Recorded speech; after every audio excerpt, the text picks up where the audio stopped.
না, বৃশ্চিকের খুশি আসছে 2026-এ। বৃশ্চিকের জন্য একটা নয়, একাধিক খুশি অপেক্ষা করে রয়েছে। অনেকেই বলবেন দাদা বৃশ্চিকের খুশি আসছে, প্র্যাকটিক্যালি আসছে।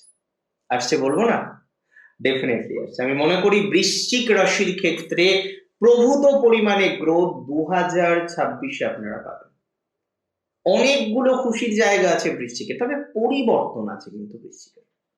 আমি বলে দিই দায়িত্ব নিয়ে, বৃশ্চিকের জীবনচক্রে কিন্তু একাধিক পরিবর্তনের জায়গা আপনি লক্ষ্য করতে পারবেন। একাধিক পরিবর্তনের জায়গা লক্ষ্য করতে পারবেন।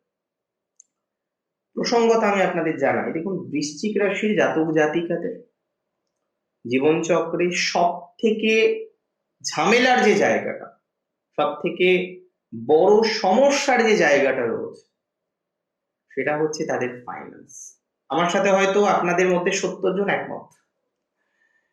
ফাইন্যান্স নিয়ে সমস্যা হয়, টেনশন, চিন্তা, রং থিঙ্কিং। অনেকে লিটারেলি আমি কি বলবো, 2025-এ এমন এমন ফাইন্যান্সিয়াল কন্ডিশনে আপনি পড়েছেন, তাহলে অনেকে খুব খারাপ চিন্তা করেছে যে না এটা হয়ে যাবে, এটা করে নেবে।